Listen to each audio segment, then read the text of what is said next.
Il sentait que ce qui était arrivé était irrévocable. Cela montrerait que l'homme, le genre humain, en somme nous, étions potentiellement capables de construire une masse infinie de douleurs. Et que la douleur est la seule force qui est créée avec rien. Il suffit de ne pas voir, de ne pas écouter, de ne pas faire. Primo Levi, survivant de Auschwitz.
J'aime bien venir ici, en souvenir des disparus.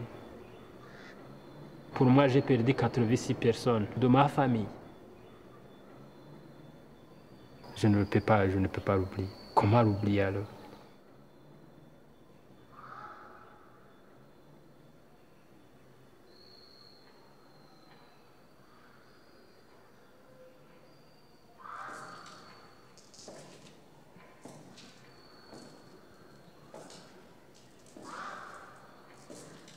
C'était dimanche soir, on a commencé à brûler des maisons de Syrie, collines voisines à la nôtre. Filiant, les gens qui sont venus en disant bon, on a commencé à tirer les Batutsis. J'ai resté à la maison avec ma famille. Nous avons commencé à avoir peur.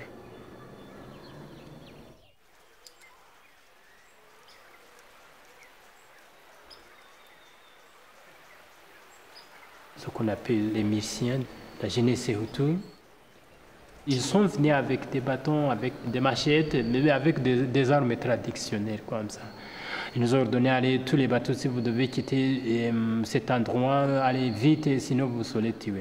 Alors comme ça, nous avons quitté nos familles, nous avons quitté nos maisons et nous étions une foule nombreuse.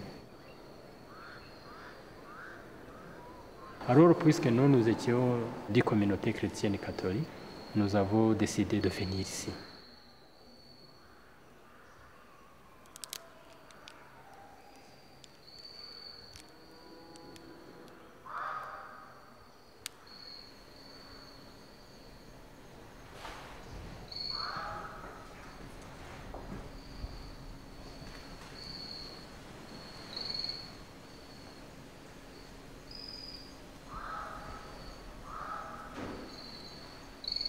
Il y a quelqu'un qui est venu le jeudi en disant, monsieur Lokile, j'ai entendu parler par un ami Hutu en disant que tous les Batutsis vont tous tuer. Est-ce que ce n'est pas bien que tu viens et qu'on plante le fiche aux Aïrs par le pirogue? Non, mais monsieur Lokile a dit non, moi je suis berger de cette paroisse, je ne peux pas abandonner les gens qui ont fui vers ici. Si nous aurons la chance de vivre, je vivrai avec eux. mais je ne sais pas vraiment quitter, perdre le troupeau qui était à peu près à 10 000, à 9 000, je ne peux pas les abandonner comme ça, ce serait honteux. Comme ça, le curé est resté avec les gens ici. Il faisait la prière ensemble.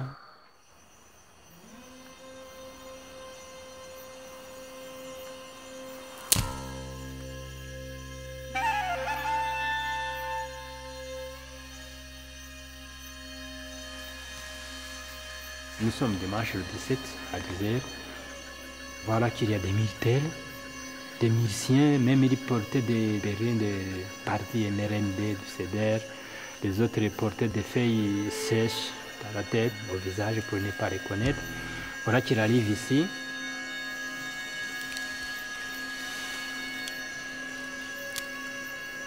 Alors on commence à jeter des grenades. On tire aussi à l'arme et au fusil à l'église.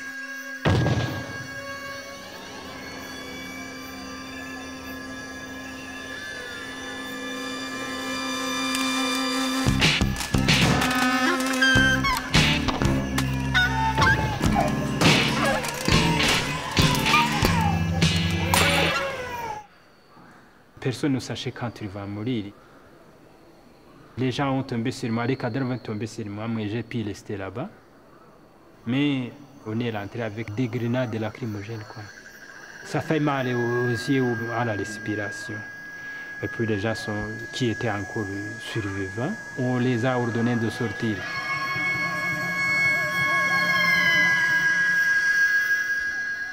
C'est cette façon que mon épouse est sortie.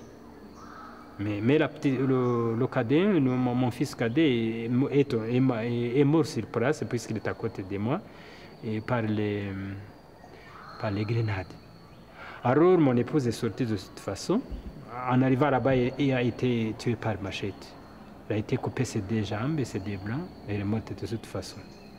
Pour moi, j'ai resté sur les cadavres alors.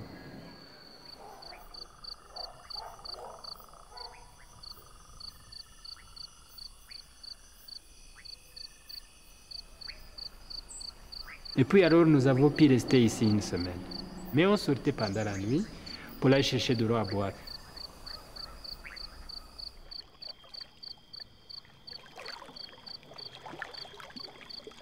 Il y a des gens qui avaient des machettes et des fusils dans des pirogues pour empêcher celui qui peut se jeter dans l'eau.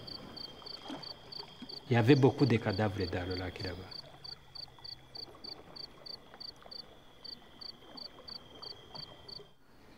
Alors, je me souviens bien, alors, puisqu'il y avait beaucoup de bébés sur cette colline comme ça, pendant la nuit, il pleurait. On allait les ramasser pour les mettre, puisqu'il faisait froid, il y avait de la pluie chaque fois pendant la nuit. On allait chercher ces bébés et les venir et les mettre ici, tout près de la porte, puisqu'il y avait une mauvaise odeur ici, on les met devant la porte, mais à l'abri de la pluie, pour qu'il en plein air, puisqu'il y avait une mauvaise odeur ici. On passait peut-être, par chance, on aurait un bienfaiteur qui passera ici, il va ramasser ses enfants.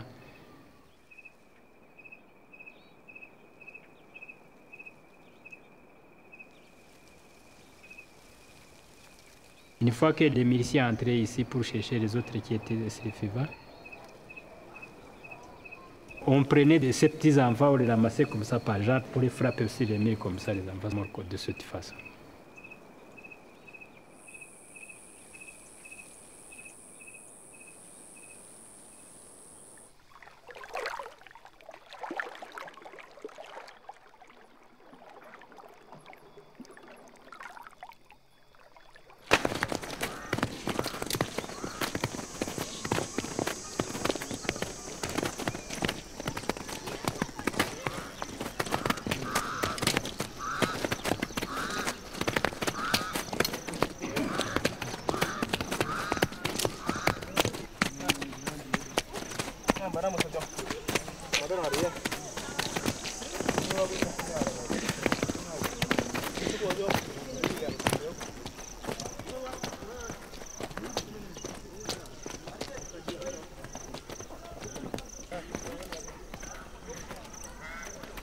Et on est venu justement tuer ici le 18 avril, après l'église. On avait déjà su que les gens qui étaient à l'église ont été massacrés.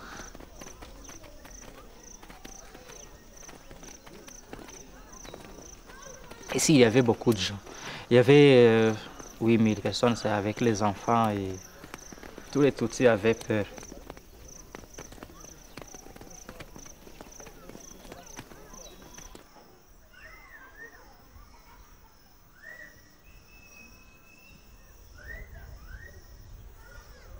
Bon, les gendarmes sont venus, les policiers communaux, les receveurs de douane, il y avait les surveillants de la prison. Ça, c'était les gens qui avaient l'accès à un fusil. Ils ont utilisé des cartouches simples, puis ils ont utilisé les grenades. Les grenades qu'ils lançaient ici dans une foule de gens. On était si nombreux. Bon, les uns se sont installés, comme vous voyez ici, c'est un peu dans la vallée de deux montagnes. Les uns sur une montagne, les autres sur une autre montagne. Et puis, ils ont commencé à tirer. Toute la journée de lundi, le 18. Mais, vu que les gens étaient nombreux, tout le monde n'a pas pu mourir dans une journée.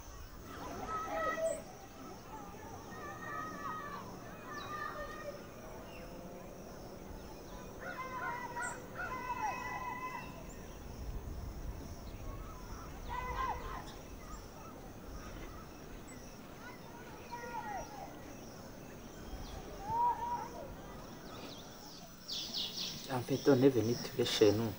Et puis, on a tué tous les gens. Mon père et les enfants. Il y a ma mère qui a pu s'échapper, puis elle m'a rencontré ici en ce temps.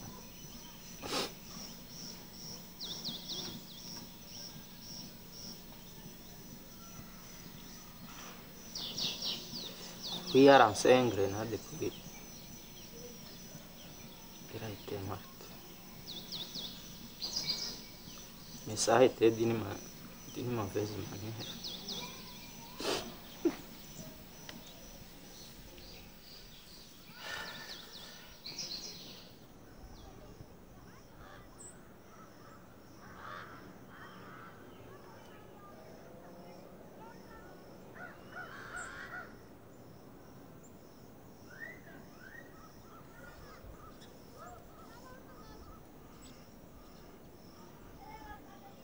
On ne voyait que la viande. Imaginez quelqu'un à qui on a lancé une grenade, toute une grenade qui peut tuer une quinzaine de personnes, qui a tué une personne. Le bras là, et la jambe là.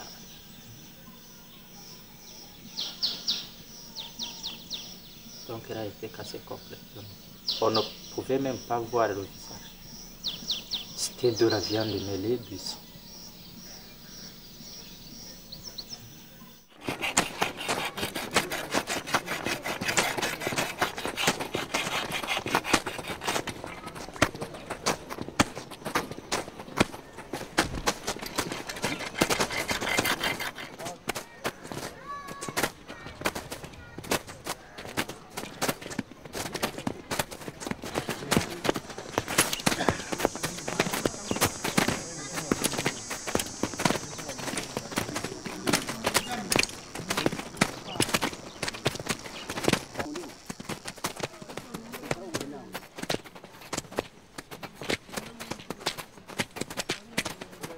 Quand je regardais justement autour, je me souviens du sang qui a été dépensé par les gens ici. Parce que dans cette maison, on y a tué beaucoup de gens, et le sang coulait comme une rivière qui était là, en rouge. Et vous voyez même les bancs ont commencé à être très noirs. Ça, c'est pas le noir comme tel. Ce n'est même pas la vieillesse, c'est seulement c'est du sang. C'est comme à l'église. À l'église, on a commencé là aussi à nettoyer, mais ça ne peut pas être bien clair. Tout comme ici. On a essayé de nettoyer, les gens sont venus pour dire la communauté internationale pour qu'elle ne voit rien de sang, mais ça ne peut pas s'effacer, vous voyez. C'est quelque chose de collant, le sang. Ça colle.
RTLM radiyo yigenga ivugira i Kigali ku mirongo y'ijana na gatandatu na mirongo icyenda na kane. Abatwumva mwese rero nimuhaguruke turwanire uru Rwanda, nta handi u Rwanda ruri ku isi. U Rwanda ruri ahangaha, Imana yaruteretse muri ako kantu mu mutima, mumenye abo babasekera n'agatwenge k'uburyarya aba ari bo ni abagome kabuhariwe barengeje ubwenge. Noneho ntawamenya ukuntu noneho umuntu azabita n'impyisi mu zindi, kuko barengeje ubugome isatu.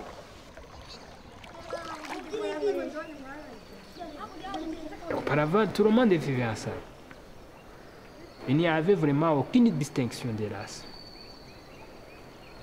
On vivait, on travaillait ensemble, on se mariait ensemble, les filles et les garçons. Mais après ça, on a eu des côtés parallèles.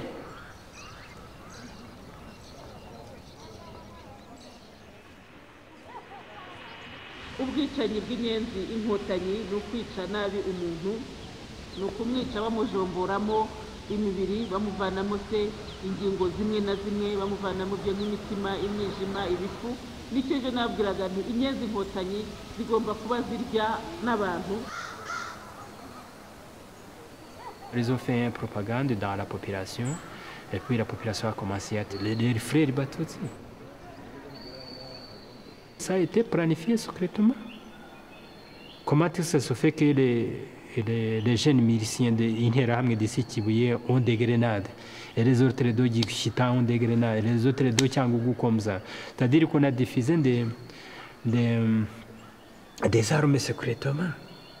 On attendait seulement le sifflet pour commencer à faire cette action. aho zigeze agasubira inyuma y'aho zivuye, bagakomeza bagakora amayida mpaka kugeza igihe inkotanyi ziruhiye. naho ubundi nanone nta buhungiro, tugomba kurwana n'inkotanyi tukazimara, tukazitemba, tukazipakuma muri iki gihugu tukazimara, kuko nta buhungiro ubundi twicira inkotanyi tuzimare, cyane cyane ko igituma tuzazimara ni uko ari ubwoko bumwe. Reba umuntu rero murebeye uko areshya n'uko asa, kureba akazuru gusa ubundi ukakamena, hanyuma noneho tukagenda za Kibungo, za Rusumo, za Ruhengi, za C'était planifié. Le préfet a envoyé des bus pour aller rassembler les Batutsi de Ruengera, de Rwamatam, pour les rassembler ici, au stade, même ici, pour qu'on pourra les tuer d'une façon qui n'est pas difficile.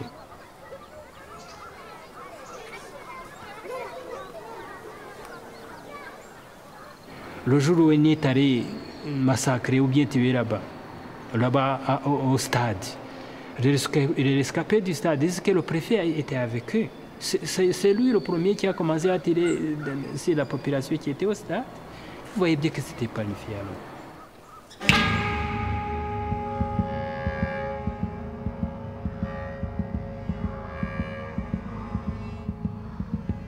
Il est docteur en médecine. Voyez donc un docteur en médecine. Tu prends un fusil pour bouiller une machette. C'est malheureux ça. Alors, ce que j'affirme que c'était planifié. Il y avait des filles gendarmes toutes ici. Ont été abattues, ont été tuées le 7. Je l'ai entendu parler par un gendarme Tutsi qui a pu sortir de ce massacre. Il est venu se réfugier dans des collines là-bas. Mais malheureusement, après, il a été tué puisque je ne l'ai pas encore vu. Voilà pourquoi est-ce qu'on a commencé par tuer ces gens là-bas. On s'est planifié ça. duterera igihugu ngo tukibarekere tugende twipfumbase twirukanka, ahubwo no gufata amahiri, ibibando, amashoka, tukirukanka tukabasanga, tukababuza gukomeza kwangiriza igihugu. N'ubutwari bwinshi cyane, nibwo butwari buranga abanyarwanda, buranga umunyarwanda. Burya umuntu w'intwari nyine abantu baramwubaha, bakamutinyira yuko ari intwari.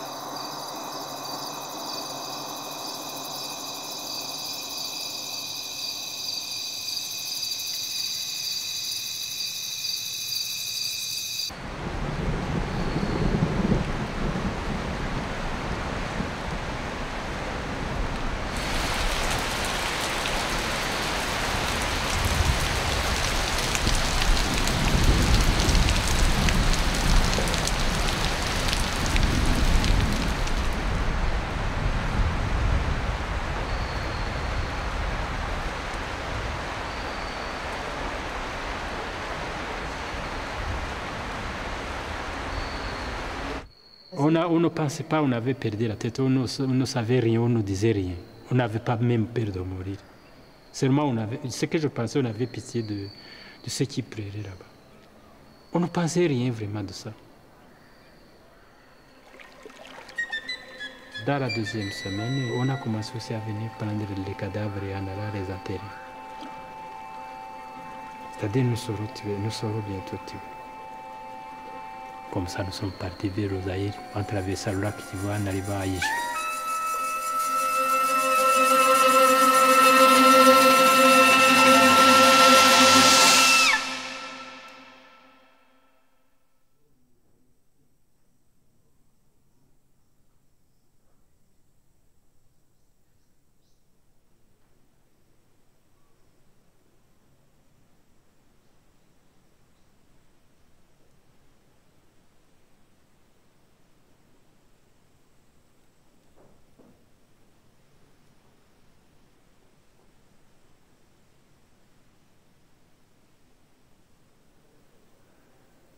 Quand je suis revenu à Kabgayi, la première chose qui m'a frappé, c'est le silence.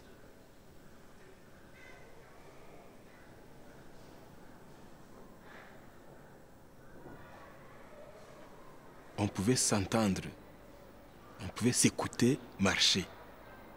On avait l'impression qu'on faisait du bruit en marchant, qu'on était en train de troubler le silence qui était là. Il y avait un silence de mort. La deuxième chose, qui est très grave d'ailleurs, qui m'a frappé, c'était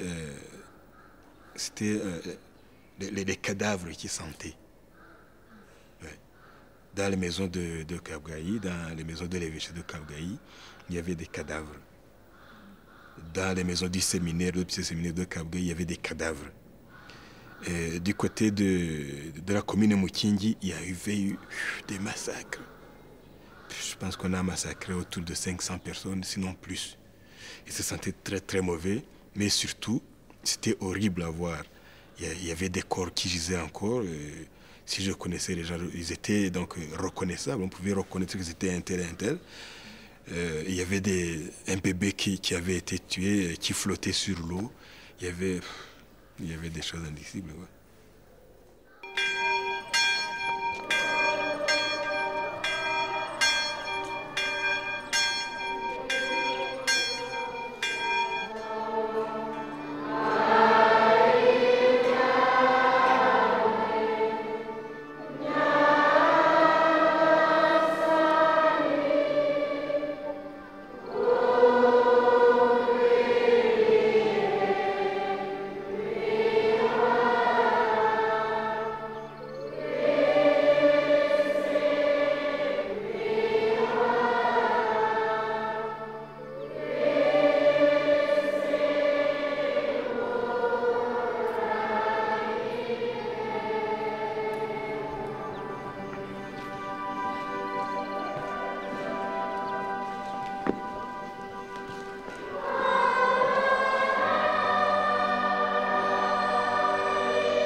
On ne pourra jamais recommencer comme avant, parce que les gens ne sont plus les mêmes, que ce soit nous-mêmes, que ce soit les autres. Personne n'est plus le même.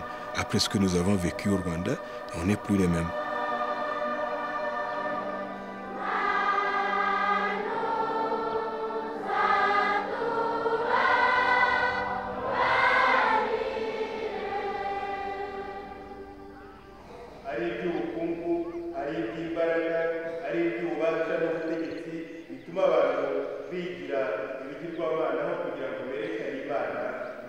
Les chrétiens qui ont tué d'autres chrétiens, j'en ai vu beaucoup.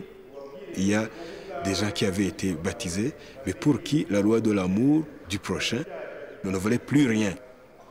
À un certain niveau, moi, je sentais qu'il y avait une machine qui allait se déclencher.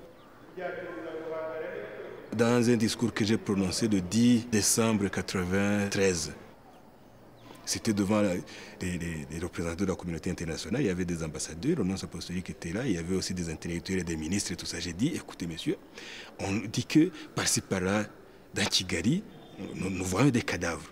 Il y a des gens qu'on était en train de tuer, c'était très clair.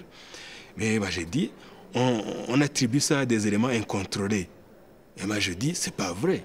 Quand vous fouillez beaucoup plus, vous trouvez que c'est des éléments très contrôlés de l'armée qui font ça, qui sont contrôlés par le pouvoir, qui font ça. Et j'ai interpellé l'opinion publique nationale et internationale en disant, s'il vous plaît, intervenez avant qu'il ne soit trop tard, sinon le pays est réduit à feu et à sang. Malheureusement, j'ai eu raison.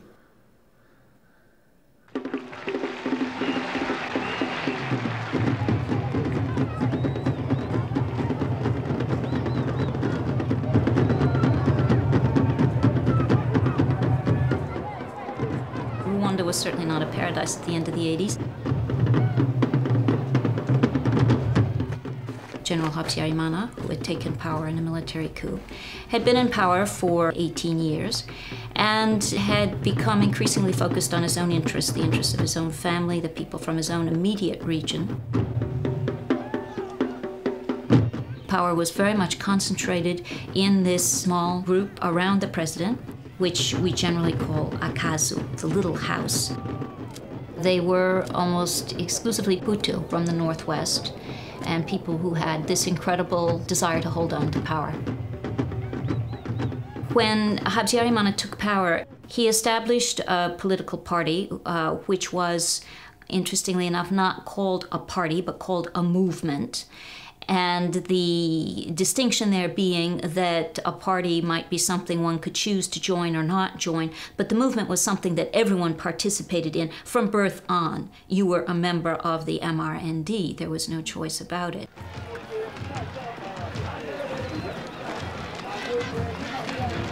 People were obliged to attend sessions of animation, a kind of public propaganda session in praise of the party and the president.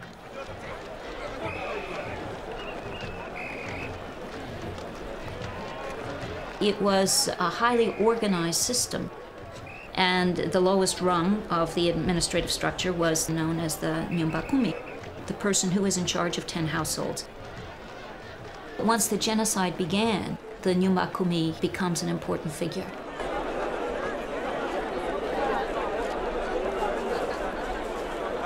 The level of control was so intense that it was difficult to escape.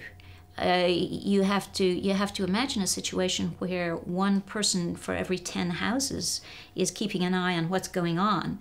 It's very difficult, especially in a small community like this, where everyone knows everyone else.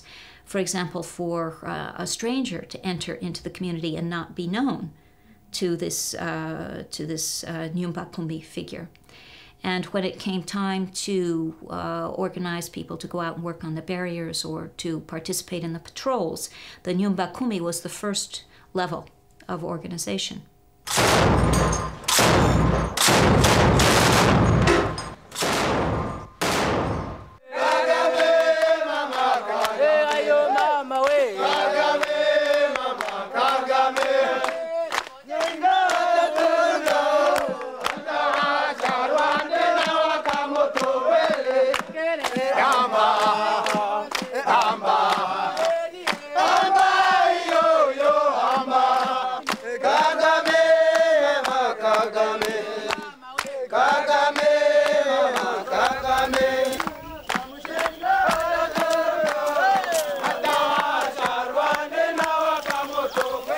C'était le 1er octobre 1990.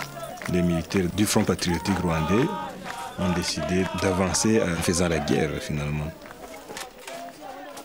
Ce mouvement a été plus ou moins décodé comme une invasion des Tutsis qui veulent le pouvoir.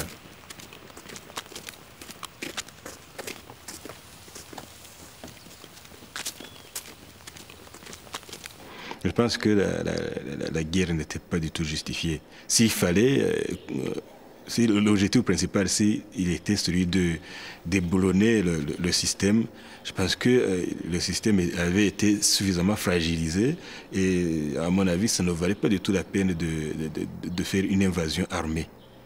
Parce que là, le président Habyarimana, il commençait à se sentir, disons, il n'était plus tellement solide comme il l'était avant. Et je pense qu'on aurait pu faire changer le système en douceur, sans devoir nécessairement recourir à la force.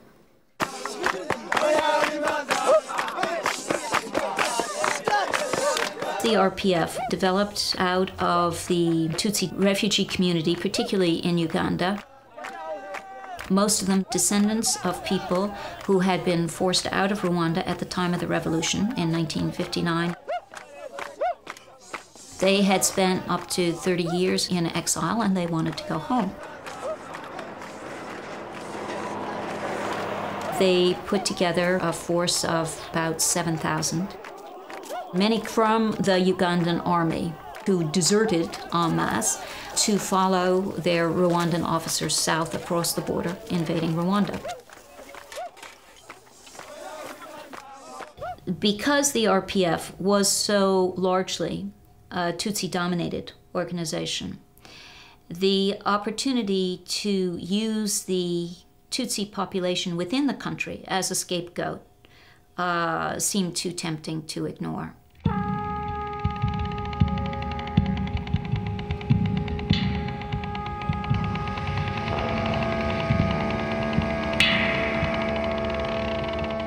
Les Tutsis sont des assoiffés de sang et de pouvoir. Voici les 10 commandements des Hutus. Et traître tout Hutu qui épouse une femme Tutsi en fait sa concubine, sa secrétaire ou sa protégée. Tout Hutu doit savoir que tout Tutsi est malhonnête dans les affaires. Les forces armées rwandaises doivent être exclusivement Hutus. Aucun militaire ne doit épouser une femme Tutsi. Les Hutus doivent être fermes contre leur ennemi commun Tutsi. Les Hutus doivent cesser d'avoir pitié des Tutsis.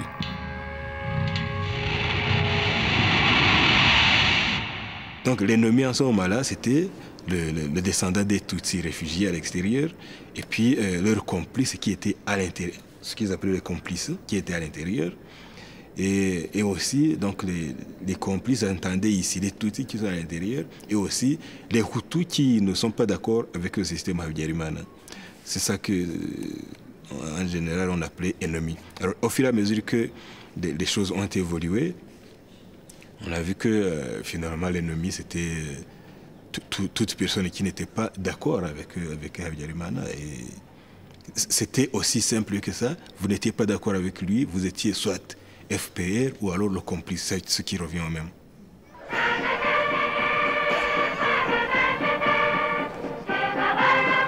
The invasion of the RPF gave Habyarimana an opportunity to make a much more dramatic plea for foreign assistance.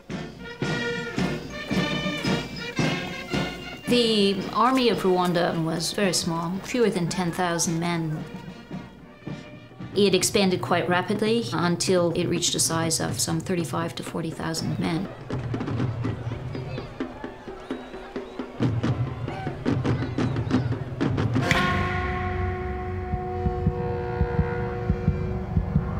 The French played a role in training these soldiers. There were also arms delivered by the French.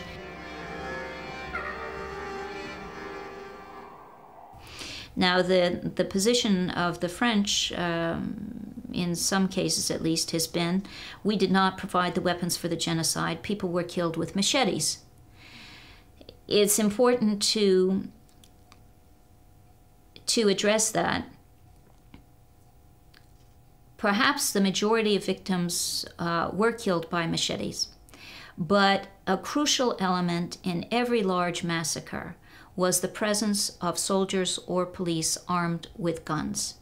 And it was the guns and the grenades which always gave the attackers the edge necessary to break down the resistance of the people in the churches and other large groups.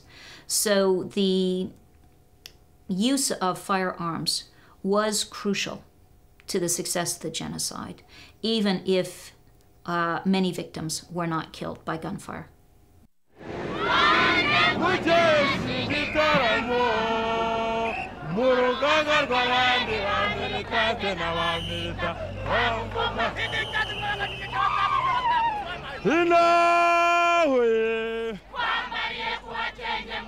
Ils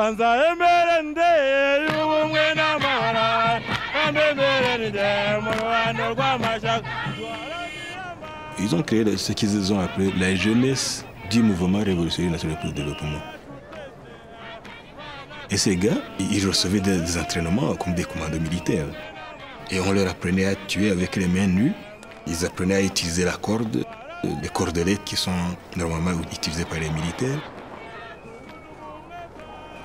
Ils avaient aussi des armes blanches, notamment les machettes et puis les couteaux, donc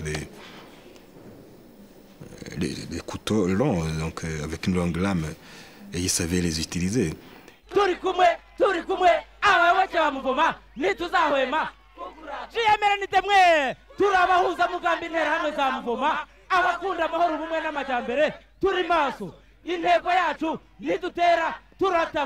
Nidukangwa turakanda, nidukangarwa turakangara, nidukandagirwa turakandagira. Hizo ngozi zibi tukazicyaha, kurugamba tukakura ikivugo. Inavagura murangwa n'iki? Turangwa n'umutima mwiza uboneye uburere bwiza. Dukesha umubyeyi wacu Habyarimana Yuvenali wadutoje uburere bwiza mu gukunda u Rwanda n'Abanyarwanda, aduha amahoro, turaryama turasinzira.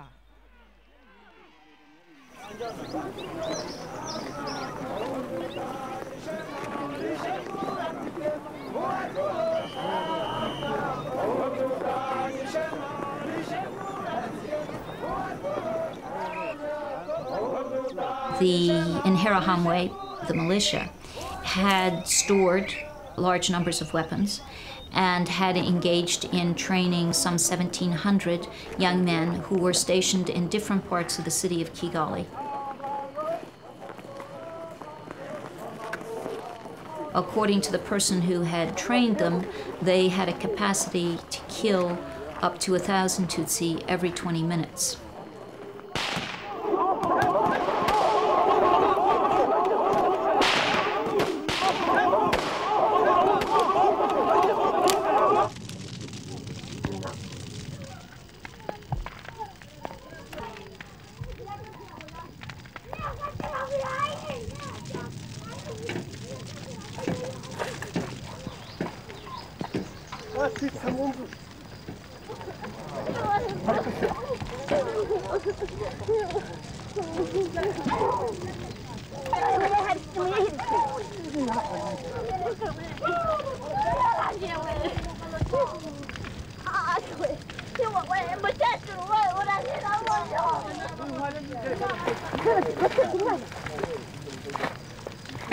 Le Bugesera, je pense que c'était le début.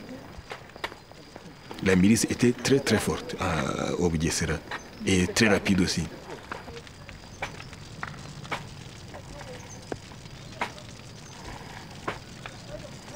C'était le 3 mars 1992 que le journaliste Jean-Baptiste Wamwanga de Radio Rwanda a lu un communiqué. Lequel communiqué disait que les femmes Tutsi allaient être utilisées dans l'assassinat des hommes politiques Hutus. Une semaine après, le Bugesera brûlé.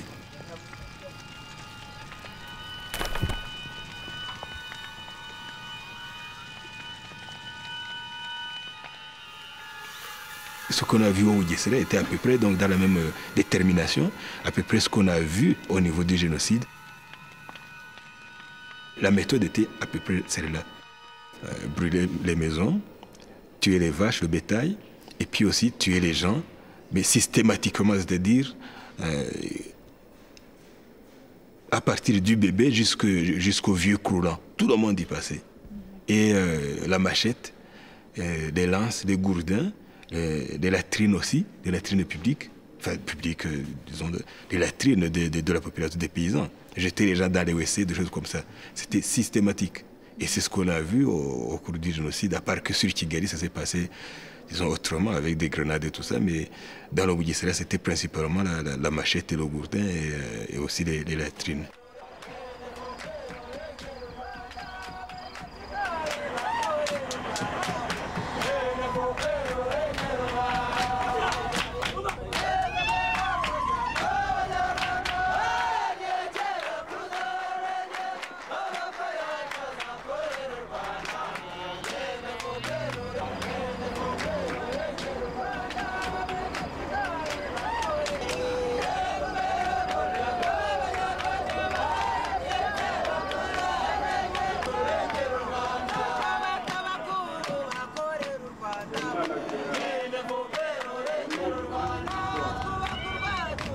The Arusha Accords were very favorable to the RPF. The agreement made the president into a figurehead. It essentially stripped him of any real power.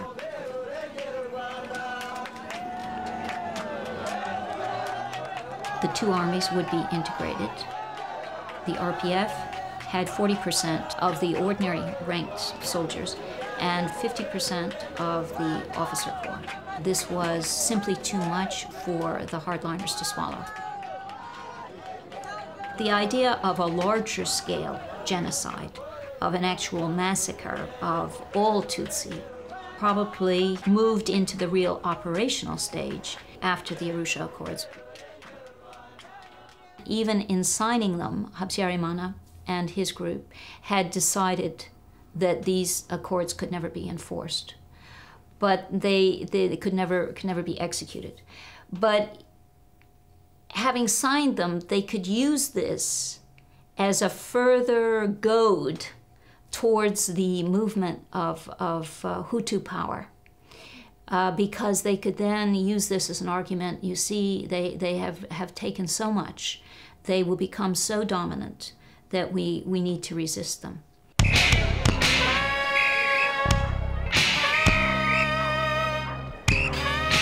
Abitwaza ari amasezerano yarusha bo bakomeje gutsimbararaho bavuga ko amasezerano y'amahoro, nyamara twasanze ari amasezerano y'intambara, twasanze ari amasezerano yateguraga intambara, none ari amasezerano nta gaciro agifite. Ibi biragaragazwa n'abanyarwanda bose bari mu gihugu.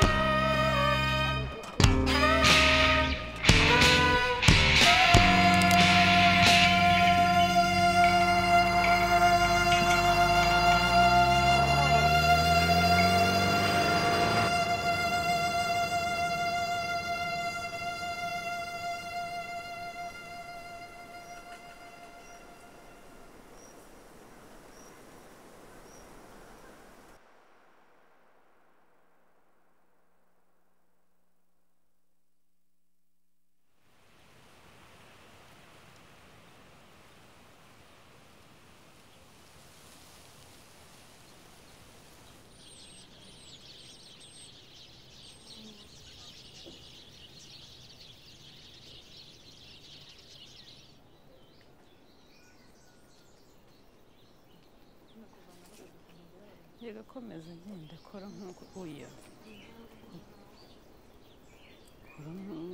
wowe waza kureba iwanyu kazi ye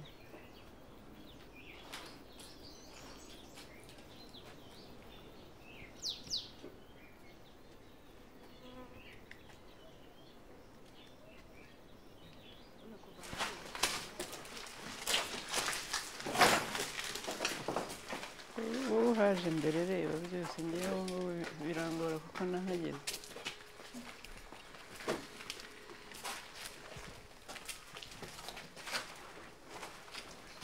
natwe tugifungura ngo ndebe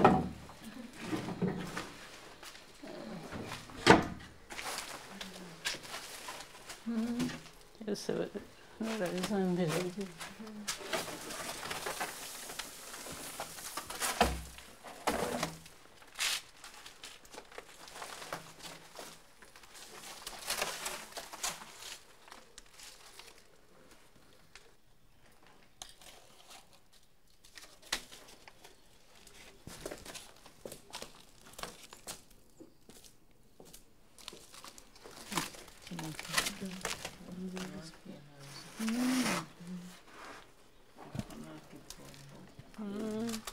Kanaka perimari. Ikisi ikintu ikisasa ikipanga. Reya isi ya bibiri.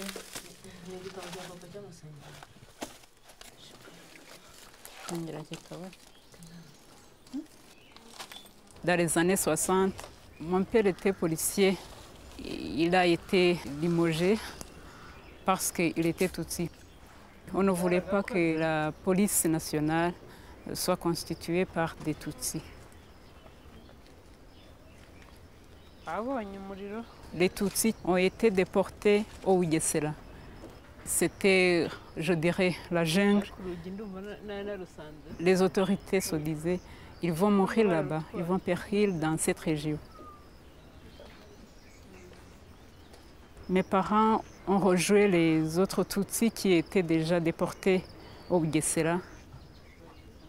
Par après, ils ont commencé à défricher, à cultiver les champs, aussi à élever du bétail.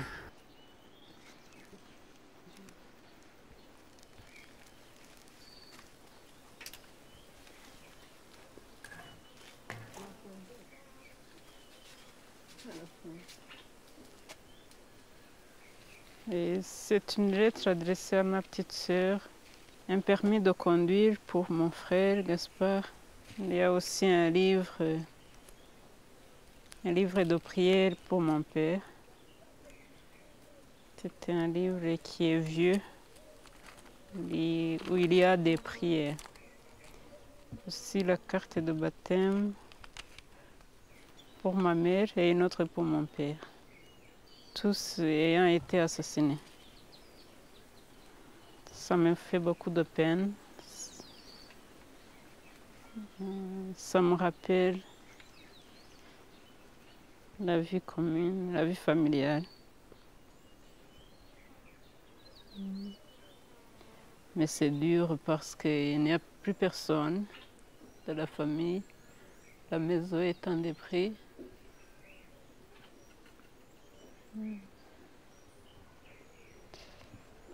C'est pénible.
Filime.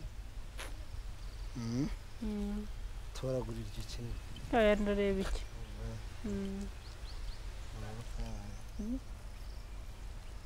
Tibia. Ça doit être un tibia ou un os iliaque.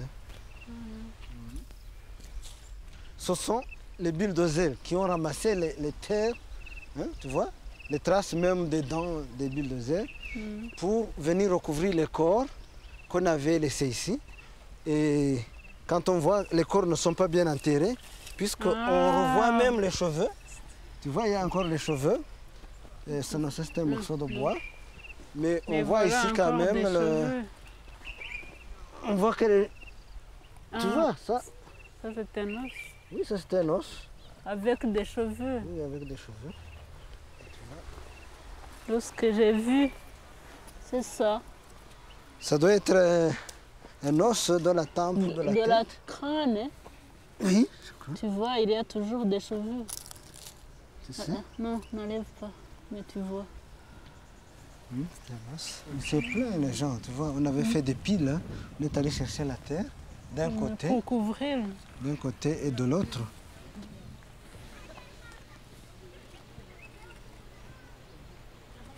C'est un habit d'un enfant. Oui. Tu sais? Et un petit garçon. Un tissu d'un petit garçon. Et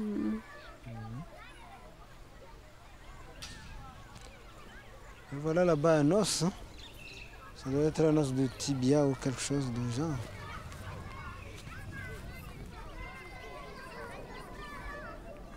Ça c'est récent. Nous avons décidé de faire les enquêtes pour que tous les Rwandais, toute la communauté nationale connaissent la vérité sur ce qui s'est passé, connaissent les atrocités, les techniques et le caractère préparatoire de cette tragédie. Elle vient d'être sortie, il y a encore de la chair là-dessus. On ne sait pas, peut-être ici, il est enterré 20 000 ou 25 000 ou même 30 000 personnes. Il faut absolument que les générations futures puissent comprendre où mène l'extrémisme. Il y en a beaucoup. Dommage, hein? C'est plein. Un morceau de crâne aussi. Oh mon Dieu! Voilà encore un charnier. On voit qu'à partir de là, ils ont creusé avec le bulldozer. Ils ont déplacé la terre. Ils ont mis je ne sais combien de cadavres ici. C'est un vrai charnier. C'est la même chose. On ne fait qu'y mettre une petite terre. Et on voit que quand terre. la terre s'abaisse, c'est que les corps s'entassent et se serrent les unes contre les autres. C'est pour cela que ça a dû tomber.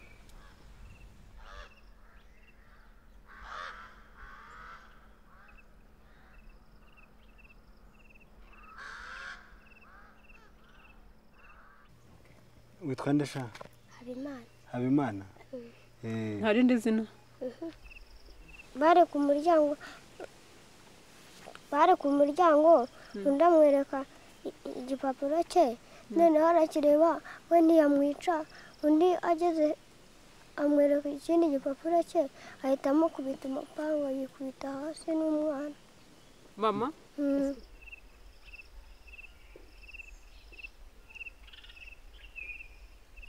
Wowe wigeze ugwa hasi?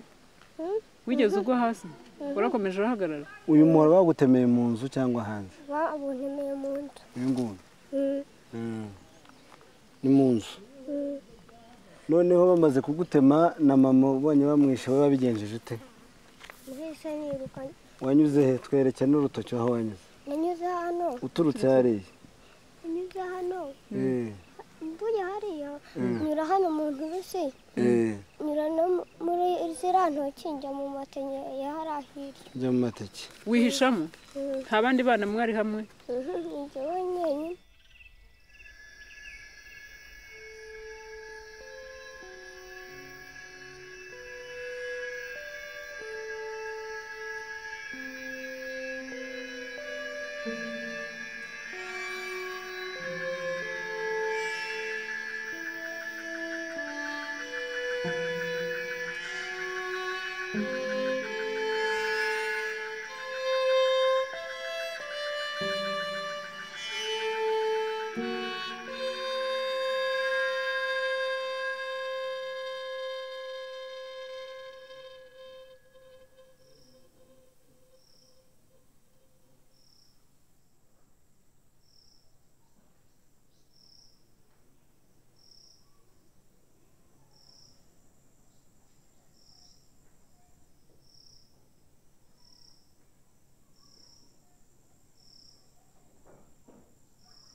Utaza kureba yewe reba ukuntu ari benshi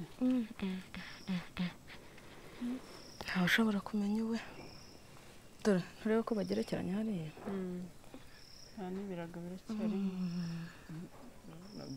dore amashapura birashobora kuba ari umukecuru sinshobora kubamenya ubu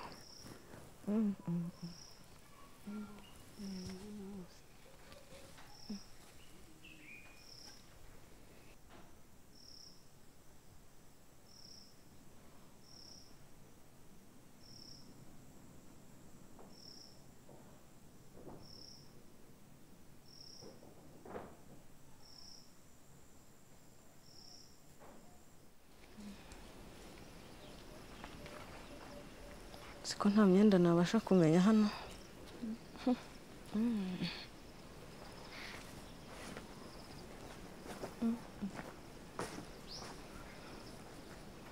babaga babiciyemo na hano hari harimo abandi hose bari muri iyo mwenda urabuze pe uyu ubona iroterega hano hagomba kuba bari bihishemo bagira ngo ntibabasangamo ntibagiyemo nyine ni ababo baje kuborosa hari abo bagiye baza bakorosa agapfa gushyiraho akenda yibukiraga gutunga biri hano wahabageza ababikoze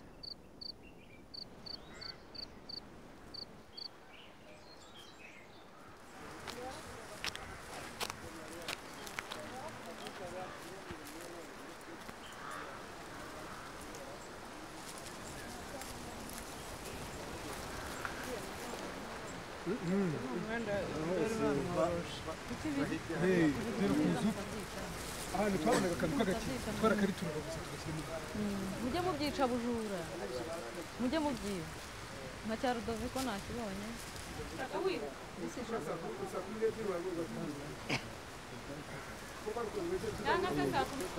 abandi batatu tegera mutegera ha metero ku yindi harimo umugendo wa metero.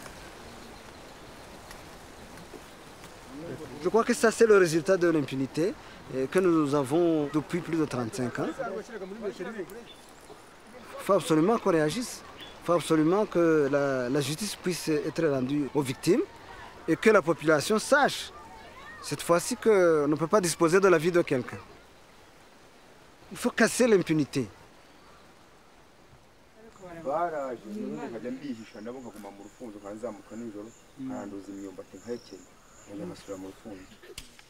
turiruka tuza hano ku mashuri tugeze hano ibitero birahagarara bagarutse bukeye ubwo noneho bakica tukiruka nagira Imana ntibangereho kugeza tugiye ku rufunzo rero rimwe njya tugenda tugana ku ruzi tugira ngo niba dukurikirana imihoro twiyahure hanyuma ntibatusangayo turakata tugaruka hano ku mashuri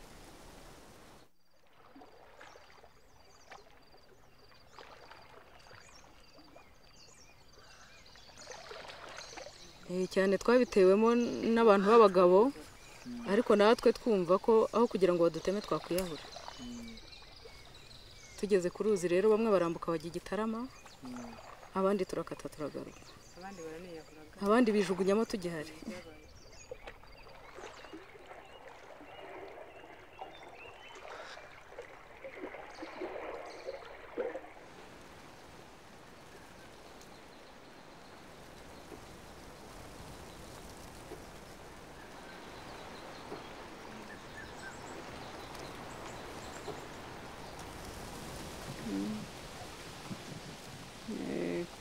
C'est en date du 19 que mon père a été assassiné, ici à l'école.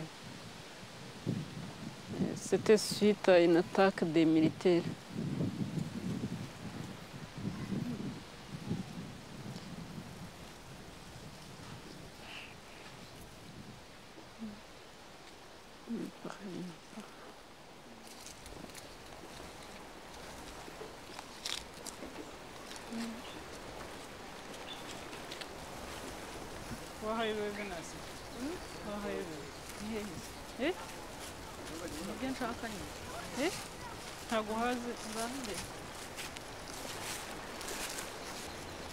Je ne veux pas me venger en tuant l'autre parce que nous serons dans un cercle vicieux de crimes, de génocides, si ça se répète.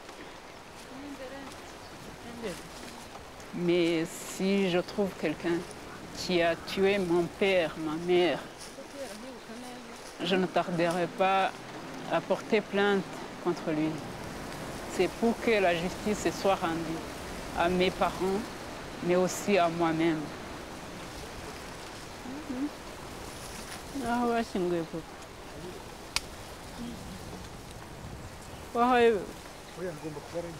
ni mu byaha nanjye ndibuka ko ari nk'aha ni mu byaha ndibuka ko twari turi aha uretse ko umwenda ntawureba ndibuka ko ari nk'aha ndibuka ko ari nk'ahantu uzibuka ko twari muri rwaserera rwose bigomba kuba ari nk'aha ntabwo muzi ko ni hano hariya twari